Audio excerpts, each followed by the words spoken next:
Media, print media, हमारे जितने YouTube channels के साथी हैं, सभी लोगों का स्वागत करते हैं। और जैसा मनोज जी ने बताया कि बहुत ही शॉर्ट नोटिस पे आप सब लोगों को निमंत्रण दिया गया और आप सब लोग आए, इसके लिए सभी लोगों को धन्यवाद देते हैं। अगला 20 तारीख को सारण में चुनाव होने जा रहा है और पूरे देश में जो माहौल है, देश की जनता, खासतौर की बिहार की जनता सवाल पूछ रही है कि 10 साल में बिहार के लिए क्या किया गया। प्रचंड बहुमत बिहार के लोगों ने 40 में से 39 सीटें भाजपा को देने का काम किया गया और प्रधानमंत्री जी ने कई एक वादे बिहार के लिए किए। हम तो उनका टेप रिकॉर्डर भी लेकर साथ में चलते हैं।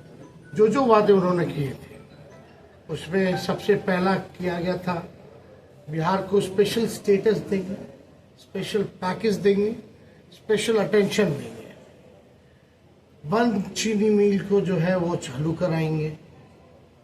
कई एक वादे जो है उन्होंने कहा देश भर में कि 2 करोड़ नौजवानों को नौकरी, किसानों का आय दोगुना करेंगे, सब पक्का मकान बना देंगे, काला धन लेके आएंगे। एक भी वादा जो है प्रधानमंत्री जी का पूरा नहीं हुआ। 10 साल प्रधानमंत्री रहे और 14 में भी लगभग 31 सांसद दिया बिहार के लोगों ने, 19 में 39 सांसद दिए हैं। लेकिन आप देखिएगा प्रधानमंत्री जी बिहार भी आए, 8-9 बार आ चुके प्रधानमंत्री जी, रात्रि विश्राम भी किया, रोड शो भी किया, जो प्रचार में जो कर सकते थे सब कुछ किया। कई बार भाषण उन्होंने दिया, हम लोगों ने सुना, लेकिन भाषण में 10 साल का हिसाब कि बिहार के लिए उन्होंने क्या किया ये कहीं नहीं था। और हम लोग बड़ी उम्मीद लगा के बैठे थे कि अगले 5 साल अगर जीतते हैं तो बिहार की जनता जानना चाहती कि अगले 5 साल में क्या करें। लेकिन कोई मुद्दे की बात प्रधानमंत्री जी ने नहीं की। पढ़ाई, दवाई, कमाई, सच्चाई, नौकरी, रोजगार, पलायन, बिहार में निवेश, किसानों का मुद्दा, ये जो है असल मुद्दे हैं। और मेरा जहां तक मानना है कि इस बार लोकल मुद्दे जो है ज्यादा हावी है। आज जनता जो है अपने चुने हुए सांसदों से पूछ रही है कि आपने मेरे लिए क्या किया, सारण के लिए क्या किया, उनके गांव, उनके पंचायत के लिए क्या किया। तो लोगों को जवाब देना मुश्किल हो रहा है।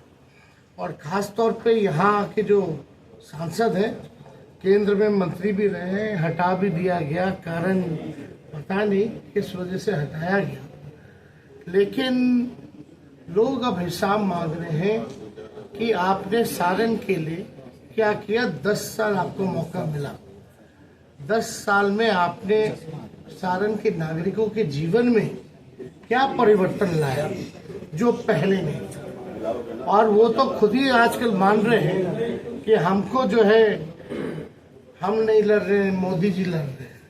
यानी खुद को ही जो है असफल घोषित कर दी कि हम असफल सांसद हैं, आप तो भाई मोदी जी को देख के वोट दीजिए।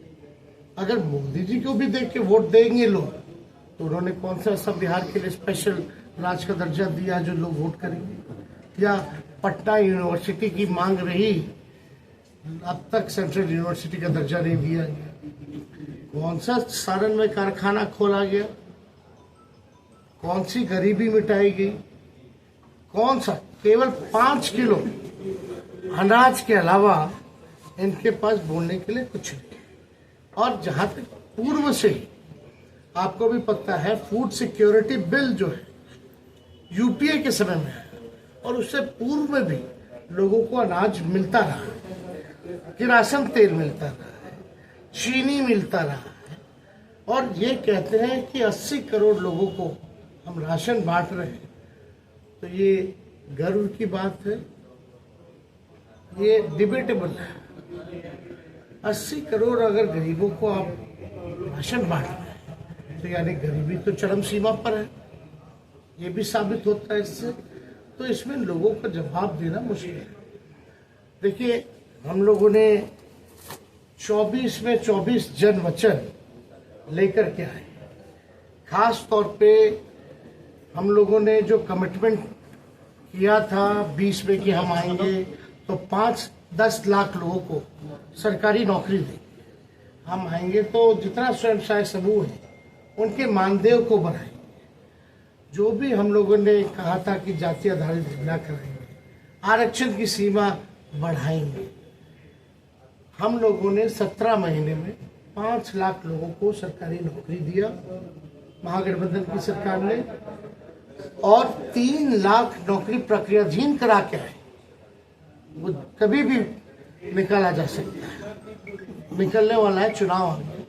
या आप कह सकते हैं कि अगर चाचा जी पलटी नहीं मारते, बीजेपी के लोग हाईजैक नहीं करते, तो वो भी अब तक आ गया होता। तो हम लोगों ने आईटी पॉलिसी बनाई, टूरिज्म पॉलिसी बनाई, हम लोगों ने आप देखिएगा स्पोर्ट्स पॉलिसी बनाई, मेडल लाओ नौकरी पाओ जैसी योजनाओं की हम लोगों ने शुरुआत की। खिलाड़ियों को भी हम लोगों ने सम्मानित किया नौकरी दे करके। और नीति में है कि कोई भी अगर देश के लिए मेडल लाएगा तो डीएसपी रैंक तक जो है उसको नौकरी मिल सकती है। तो हम लोगों ने जो 17 महीने जो काम किए वो 17 साल में भी नहीं। अगर आप केंद्र सरकार में पूछे कि आपने क्या किया, कितनों को नौकरी दी, तो उनके पास कोई जवाब नहीं। सारे संस्थानों को जो है प्राइवेटाइज कर दिया गया, रेल को बेच दिया गया, सेल को बेच दिया गया, रेल को बेच दिया गया, एलआईसी को बेच दिया गया, पोर्ट एयरपोर्ट सब कुछ जो है बेच दिया गया। जहां भी नौकरियों की ज्यादा उम्मीद थी, खास तौर पे सबसे खतरनाक योजना जो है, हर एक नौजवान ये कहता है कि अग्निवीर योजना को वापस लेना चाहिए। हम लोगों ने पहले भी विरोध किया था और अभी भी हम लोगों ने 24 जन वचन में कि अग्निवीर योजना को हम लोग खत्म करेंगे। जैसे पहले बहाली होती थी उसी हिसाब का बहाली हम लोग करेंगे। 1 करोड़ नौजवानों को सरकारी नौकरी पूरे देश भर में हम लोग देंगे। अपनी गरीब परिवार की जो बहनें हैं